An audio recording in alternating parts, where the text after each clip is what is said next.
Think of getting stuff done as binary thinking. Binary thinking is X's and O's, right? Binary, it's either an X or an O. To me, that's black or white. It's a yes or a no. So binary thinking, over the next week, analyze everything that you do on a regular basis and look at it in yes or no, black or white. Does this take me, yesterday we talked a lot about our vision and where we want to go, right? Does this take me towards my bigger vision, or does this take me away from it? And it's either a yes or a no.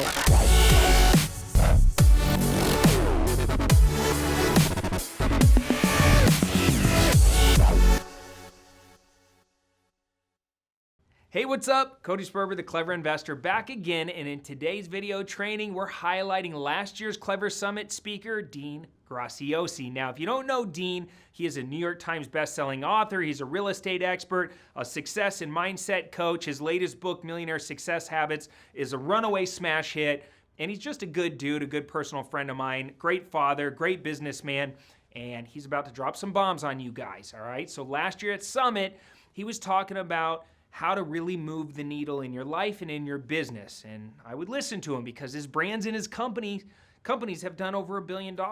That's a lot of dollars, right? So we're gonna be able to learn from him in this video. So watch it all the way to the end, and don't forget to click the link down below and grab this year's Clever Summit tickets, which just went on sale. We're already probably 75% sold out. You're not gonna wanna miss it. It's August 16th, 17th, and 18th, and it's my annual event where I bring on some of the biggest speakers, trainers, mentors, entrepreneurs, real estate experts in the world to come and train you to help you, you know, like Dean's talking about, move the needle in your business. All right, so grab your discounted tickets, click the link down below, and get them before they sell out. I sell out every single year, and this year, we got Andy Frisella coming, we got Caleb Maddox coming, Dan Fleischman. I mean, just click the link and look at the speaker lineup. All right, without further ado, let's learn from Dean Graziosi. The conversation shouldn't be, is money running out? Because when you have that feeling, when you have that thought process with money, then we want to conserve and we want to save and we want to make sure the lights aren't on. Oh my God, why'd you leave the lights on in the kitchen? And oh my God, we missed that thing and lost 10 bucks. Like, it doesn't mean you should waste money, but when we're in that, it's going to go away, we want to hold it. Has anybody got rich from just saving? You actually have to create the money before you can save it. So the conversation shouldn't be, is money running out? The conversation should be that money flows from one person to another. How can I be the person the money flows to, not the money flows away to? Does that make sense? When you can say, I'm worried about my retirement, and you can cut a check for it, does that worry go away? Okay, my parents, neither one of them didn't go to college, didn't have careers, they struggled, they did a lot of stuff. I worried about my parents all the time. My mom worked 3 jobs as a single mom to make about 90 bucks a week when I was a kid. She cleaned houses, she cut hair, and did miscellaneous painting jobs. She worked her butt off, her hands hurt, her feet hurt every day when she came home. All I ever cared about was solving that problem for my mom. When I could cut her a check and retired her in my 20s, that problem went away forever. So with or without what I share here today, think about that. You want inspiration. Start writing down the problems in your life that money will solve. Because when that goes away, then your life gets to open up in new ways and you find versions of you. And here's the thing, I'll just give you a little off track of what I want to share with you guys today. When you get money out of the way, and maybe some of you in this room already have money out of the way. I don't mean like you're not making it and I am. I don't mean that in any way. But here's the thing I want to share with you. When the money first becomes no longer an issue, it's a really weird thing. I fought for it so long to be independent, to be in control of my life, to not worry about my parents. And then all of a sudden, the money wasn't an issue, and I had to look at me. I wasn't fighting for anything anymore. And I started looking at the shit that I hid as a kid, the things that I was running away from. That's okay. If we're running away from old pain, we're running towards new pleasure. We all move towards pain and pleasure. But here was the cool part. I literally had to look at me. And when I did, I worked on my own personal growth on the deepest level possible because I wasn't worried about money. I could be a better version of me. And that's how I led to be a better parent, a better man, a better friend. Think of getting stuff done as binary thinking. Binary thinking is X's and O's, right? Binary, it's either an X or an O. To me, that's black or white. It's a yes or a no. So binary thinking, over the next week, analyze everything that you do on a regular basis and look at it in yes or no, black or white. Does this take me, yesterday we talked a lot about our vision and where we want to go, right? Does this take me towards my bigger vision, or does this take me away from it? And it's either a yes or a no. Start thinking of people in your life. Does this person inspire me, or does this person make me feel bad about myself? Does this action actually make me money, or does this action take me away from money? Do you know what I've watched? Listen, I love what Cody teaches. I love I'm going to share more of this collaboration that we decided to do. I love what he does. But you know what I have more of? I have 20 years of teaching people under my belt. 1998 is when I launched my first training and education course.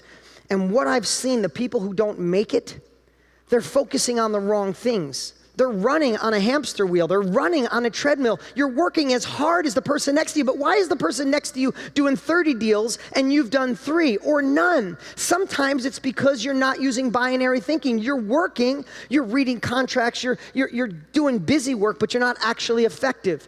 Is the crap I'm doing today moving the needle? I'm telling you, I do that I ask myself that question probably more than any other question I ask. What I'm doing today, is it taking me to where I want to go? Listen, I have really 2 main obsessions in my life right now. I love the space I'm in my business. I'm at a place where I'm so blessed to say I own hundreds and hundreds of houses. I've done okay for myself. I could check out right now. That seems like the loneliest and saddest thing in the world. I am going to work until I'm 100. I love what I do. How blessed am I? It was either burgers or this, and this is amazing. And I love being a great dad. Most of my time is spent on how to be a better marketer. How do I engage more people? How do I become a better speaker? How do I bring in the right partners? I'm building a new team. I've hired a whole bunch of kids under 25 in the last 3 months, probably 10 or 12 of them, and we're going to hire 20 more. I want to take the youth and mentor them and keep this ripple effect, keep this momentum alive. That and my kids, that means when I look at my binary thinking, I actually say to myself, is this moving the needle in my company? And is this making me a better dad? And if they don't align with either one of those at this phase of my life, they're out. They're gone. Those people are out. I've made really tough decisions because as you climb, what you realize is you have to, that I said yesterday, yes got you out of Egypt. No will take you to the promised land.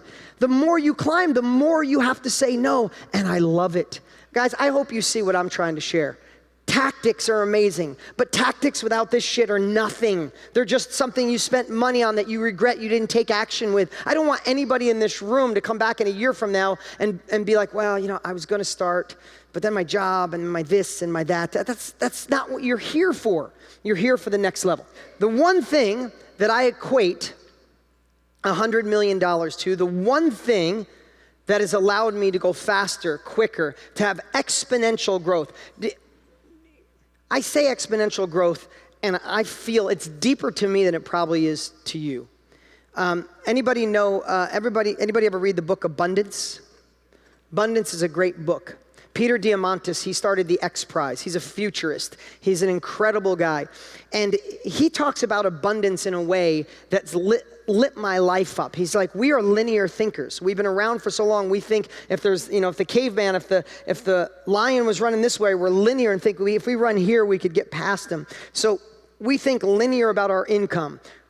We think linear about our life, but exponential, right? He always says, if you take 30 steps and take 30 steps, you're 30 steps further. But if you double 30 steps every time, if you double it 30 times, it's almost infinity. And that's exponential. So what I want to share with you is what gave me exponential lift, right? I didn't go from 1,000 to 2,000 to 4,000. I went from 1,000 to 4,000 to 1 million to 10 million. In 2014, my companies broke 200 million in sales. It's crazy. It was exponential growth. So what are the things that got me there? And it's being a part of high-level groups. When you're in a group, I asked yesterday who in here had people tell them they were crazy for being here or crazy for trying real estate. That's most of the world. There's only about 2.5% of the world are entrepreneurs. Did you know that? 97.5% of the world are fine with just settling, fine with just being where they are. So you're the crazy ones. That's great. At least you're amongst crazy friends, so that's cool. But being a part of a group allows you to not only have the motivation, the inspiration, and to feel that you're not crazy. When you tell your dreams and your goals, they applaud you, don't tell you you're nuts and put your arm around you and say, stop dreaming. So you get the byproduct is you feel alive. You feel normal. Who feels more alive in the last couple days than you had in a while? Let's be honest. Who feels more normal in the last couple days than you had in a while? You're going to go home and just vomit all this stuff up, and people are going to be like, oh, she drank the Kool-Aid. But being a part of high-level groups have made a massive impact on my life. Remember, this is cool. This might seem like I'm digressing, but I want to share with you why this is happening. I think we're at a tipping point in history. I really do. Do you remember in history class, they talked about the different ages? There was the dark ages, the agricultural age, the industrial age, and now they're calling us, this time in history, the information age. This is really cool. Statistically speaking, every second in this room, $3,300 a second, $226,000 a minute are being spent on education and information. That is $107 billion a year. Is that amazing or what? What that means is, can I get a yup just so we can keep the energy up? What that means is people are catching on to something I already knew. The old way just doesn't work anymore. If you think about it, over time, I looked at these stats. This is where, if you notice, I go off, when I look at stats, sometimes it's like, I want these stats, but I like to be in flow. So I'm trying to, you see the combo? I'm going back and forth. But the old way just doesn't work. So I had my team look up stats for overtime. If you're making 60 grand a year and want to go to 100, for overtime, you'd have to work, if you got time and a half, you'd have to work 28 extra hours a week to get to that 100 grand. If you went a second job at 60 grand, you'd literally have to get a second full-time job. Going back to school, the statistics were $40,000, an extra 3 years, and a 9% increase in your revenue if you actually could get the promotion. I love Albert Einstein's quote, "The definition of insanity is doing the same thing over and over again and expecting a different result." If everything was perfect and you're investing in your life, then you wouldn't be here. You'd be someplace else. We have to make shifts. Our best thinking got us here. And I think the thing that can take you to that next level is of being a part of groups where people, being in this room, getting mentors, being a part of groups that can show you the fastest way to your next level. All change starts with being honest with yourself. Can we agree with that? It doesn't mean your life is horrific, but if life was perfect, you wouldn't be in this room. So can we agree all change starts with knowing exactly where you are? If it's not making enough money, it's the job that's killing you. You need more freedom in your life. You want more time. You don't want to work for someone else. You want to retire your parents, give your kids different choices. I don't know what it is, but when you know, you get to anchor the beginning of your destination. Does that make sense to everybody? You get to anchor your destination so we know where we are. The second part is, where is it that you want to go? Right? We talked about that obsessively, but it's so important because if you have a starting point, you need an ending point of your GPS. So you know where you are with honesty, which gives you momentum. Either you're running away from something you don't want or you want to run towards a different life, a better life. Then you know where you want to go. It gives you vision and clarity. Start saying no to all the crap that doesn't serve you. So now you know where you are and you know where you want to go. You can start avoiding all the other stuff. If you know your destination and you know in your heart, like Sean was saying, not in your head, why you want it, then nothing can stop you. You're on a path that you could blow through a concrete wall or a ditch or whatever it takes, you can get through it. So if you know where you are, you know where you want to go, and you know why you want it, the only thing left is how are you going to get there?